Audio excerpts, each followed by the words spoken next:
Super super super chatpat అయిపోయే మంచి super duper అద్భుతమైన చట్నీ. ఇడ్లీ, దోశ, వడ, ఉత్తపం, ఉప్మా ఎందులోకైనా ఈ చట్నీ అనేది సూపర్ డూపర్ అని చెప్పుకోవచ్చు.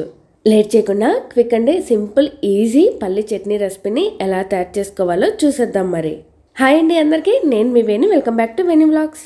మన ఛానల్లో ఇడ్లీ, వడ, పొంగల్, ఉగ్గాని రెసిపీస్ ఉన్నాయి, అలాగే చట్నీస్ కూడా ఉన్నాయండి. వాటి లింక్ని నేను ఎండ్ స్క్రీన్లో ఇస్తాను, ఒకసారి తప్పక చూడండి. ఎవరైనా మన ఛానల్ని ఇంకా సబ్స్క్రైబ్ చేయకపోతే ప్లీజ్ సబ్స్క్రైబ్ చేసుకోండి. అలాగే పక్కనున్న బెల్ ఐకాన్ కూడా క్లిక్ చేయండి, నోటిఫికేషన్స్ అనేవి వస్తాయి. ముందుగా ఈ పల్లీ చట్నీ కోసం ఇలా ఒక ప్యాన్ పెట్టుకొని పల్లీలను వేసుకోండి. లో ఫ్లేమ్లో పెట్టుకొని బాగా ఫ్రై చేసుకోవాలి. ఇలా మధ్య మధ్యలో కలుపుకుంటూ ఉండాలి. ఇక్కడ పల్లీలు అనేవి మాడిపోకుండా చూసుకోండి. ఒకవేళ పల్లీలు మాడిపోతే చట్నీ అనేది చేదొస్తుంది, అలాగే చట్నీ కలర్ కూడా చేంజ్ అవుతుంది. కాసేపటి తర్వాత ఈ పల్లీలు అనేవి కలర్ చేంజ్ అవుతుంది. కొంచెం ఇలా దూరగా వేగిన తర్వాత ఇలా ఒక ప్లేట్లోకి తీసుకొని పక్కన ఉంచుకోండి. ఇదే ప్యాన్లోకి 2 స్పూన్ల వరకు ఆయిల్, తర్వాత పచ్చిమిర్చి, మీకు స్పైసీగా కావాలనుకుంటే ఇంకొన్ని పచ్చిమిర్చిని యాడ్ చేసుకోండి. 3 వెల్లుల్లి రెబ్బలు, 2 ఇంచుల వరకు చింతపండు. ఇప్పుడు కొత్తిమీర, ఇలా కొత్తిమీరని కాడలు ప్లస్ అలాగే ఆకుల్ని రెండింటిని ఇలా కట్ చేసుకొని వేసుకోండి.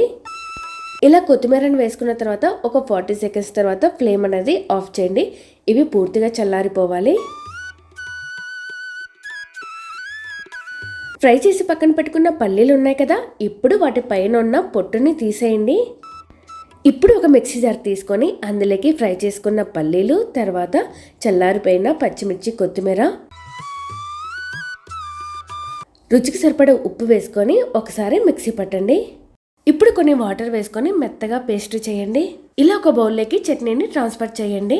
దోశలోకైతే చట్నీ అనేది గట్టిగా ఉంటేనే బాగుంటుంది కాబట్టి వాటర్ అనేది కొంచెం చూసుకొని వేసుకోండి. ఇక్కడ ఇడ్లీలేకి కాబట్టి చట్నీ అనేది కొంచెం లూజ్గా ఉంటేనే బాగుంటుంది కాబట్టి వాటర్ని ఎక్కువగా యాడ్ చేస్తున్నాను.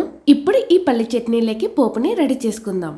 ఇప్పుడు ఇలా ఒక చిన్న ప్యాన్ పెట్టుకొని అందులోకి 1.5 స్పూన్ వరకు ఆయిల్ వేయండి. తర్వాత పోపు దినుసులు, ఆవాలు, జీలకర్ర, మినపప్పు, తర్వాత పచ్చి కరివేపాకు, ముచ్చటగా 3 ఎండుమిర్చి ఒకసారి కలుపుకోండి. తర్వాత ఫ్లేమ్ అనేది ఆఫ్ చేయండి. వేడివేడిగా ఉన్నప్పుడే చట్నీలోకి ఈ పోపునంతా వేయండి. ఇప్పుడు ఒకసారి ఈ చట్నీలోకి ఈ పోపు అంతా కలిసిపోయేలా కలుపుకోండి. అంతే అండి, పల్లి చట్నీ అనేది చాలా సింపుల్గా చట్పటాగా రెడీ అయిపోయింది కదా. ఒకసారి మీరు కూడా ఈ చట్నీని తప్పకుండా ట్రై చేయండి. మీకు ఎలా వచ్చిందో నా కామెంట్ బాక్స్లో కామెంట్ చేయండి. ఇలాంటి మరిన్ని వీడియోల కోసం వేణు వ్లాగ్స్ ఛానల్ని సబ్స్క్రైబ్ చేయండి. అంతే అండి, థ్యాంక్స్ ఫర్ వాచింగ్.